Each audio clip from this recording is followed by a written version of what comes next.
ರೀ, ನಾನ್ ತುಂಬಾ ಟಯರ್ಡ್ ಆಗಿದ್ದೀನಿ. ಒಂದು 2 hours ರೆಸ್ಟ್ ಮಾಡ್ತೀನಿ. ಯಾವುದೇ ಕಾರಣಕ್ಕೂ ನನ್ನನ್ನು ಡಿಸ್ಟರ್ಬ್ ಮಾಡಬೇಡಿ. ಹಾ ತಗೊಳ್ಳಿ. ಮೊನ್ನೆ ಸಿಎಂ ಜೊತೆ ಫಿಲ್ಮ್ ಪ್ರಮೋಷನ್ಗೆ ಹೋಗಿದ್ವಲ್ಲ, ಅದೊಂದು ಪೋಸ್ಟ್ ನ ಇನ್ಸ್ಟಾದಲ್ಲಿ ಹಾಕ್ಬಿಡಿ. ಸರಿ ಸರ್. ಇದು ಇಡೀ ರಾಜ್ಯವೇ ಖುಷಿ ಪಡುವಂತ ಸುದ್ದಿ. ಎಗ್ರು ಸಿನಿಮಾದ ಮೂಲಕ ವಿಲನ್ ಆಗಿ ಫೇಮಸ್ ಆದ ನಟ ಹಾಗೂ ನಿರ್ಮಾಪಕ ಜಾಲಿ ರಾಹುಲ್ ಅವರು ಸಿನಿಮಾ ಬಿಟ್ಟು ಈಗ ರಾಜಕೀಯಕ್ಕೆ ಎಂಟ್ರಿ ಕೊಡ್ತಿದ್ದಾರೆ. ಸಿಎಂ ಕಣ್ಣು ಜಾಲಿ ಮೇಲೆ, ಜಾಲಿ ಆಗ್ತಾರ ಮುಂದಿನ MP.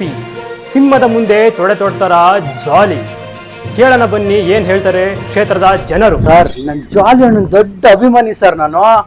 ಅವ್ರೇನಾದ್ರೂ ಸಿನಿಮಾ ಬಿಟ್ಟು ರಾಜಕೀಯಕ್ಕೆ ಬಂದ್ರೆ ವರ್ಕೌಟ್ ಆಗಲ್ಲ ಸರ್. ಅವ್ರಿಗೆ ಅವರು ಸಿನಿಮಾದಲ್ಲೇ ಇರ್ಬೇಕು, ಅಲ್ಲಿದ್ರೇನೆ ಅವ್ರಿಗೆ ಗತ್ತಿರುತ್ತೆ. ಸರ್, ಜಾಲಿ ರಾಹುಲ್ ಅವರು ಸಿನಿಮಾ ಬಿಟ್ಟು ರಾಜಕೀಯಕ್ಕೆ ಬರ್ತಾ ಇದ್ದಾರೆ. ಇದ್ರ ಬಗ್ಗೆ ನೀವೇನ್ ಹೇಳ್ತೀರಾ ಸರ್? ಯಾರು ಹೇಳಿದ್ದು? Who told you? ಅಲ್ಲ ಸರ್, ಜನ ಎಲ್ಲ ಹಂಗೆ ಮಾತಾಡ್ಕೊತಾ ಇದಾರೆ. ಬೇರೆ ಚಾನಲ್ ಅಲ್ಲೆಲ್ಲ ಹಿಂಗೆ ತೋರಿಸ್ತಾ ಇದಾರೆ.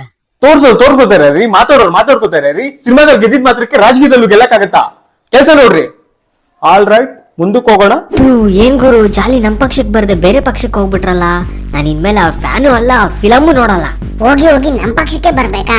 ಹೋಗ್ಲಿ ಬಿಡು ಗುರು, ನಮ್ ಪಕ್ಷ ಅಂದ್ಮೇಲೆ ಯಾರಾದ್ರೇನು ಸಪೋರ್ಟ್ ಮಾಡೋಣ. ಏನ್ ಸರ್ ಇದು, ಜಾಲಿ ಹಿಂಗ್ ಮಾಡ್ಬಿಟ್ರಲ್ಲ.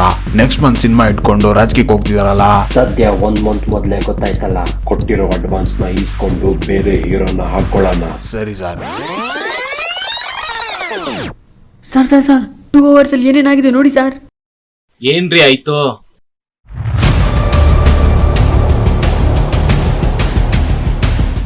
ರೀ, ಇವ್ರೆಲ್ರನ್ನು ಅರ್ಜೆಂಟ್ ಆಗಿ ಸಮೋಸ ಪಾರ್ಟಿ ಕರ್ಸಿ. ಜಾಲಿ ಬಂದ್ರು ಬರ್ರೋ. ಜಾಲಿ ರಾಹುಲ್ ಅವರೇ, ನೀವು ಯಾವ ಕ್ಷೇತ್ರದಿಂದ ಸ್ಪರ್ಧಿಸಬೇಕು ಅನ್ಕೊಂಡಿದ್ದೀರಾ? ಇನ್ ಮುಂದೆ ನೀವು ಸಿನಿಮಾ ಮಾಡಲ್ವಾ? ನಿಮ್ದು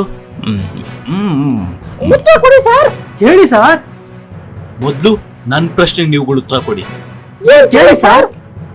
ನಾನು ಎಲೆಕ್ಷನ್ ನಿಂತ್ಕೋತಾ ಇದ್ದೀನಿ ಅಂತ ಯಾವ ಬೋಳಿ ಮಗ ನಿಮ್ಗೆ ಹೇಳ್ದವನು?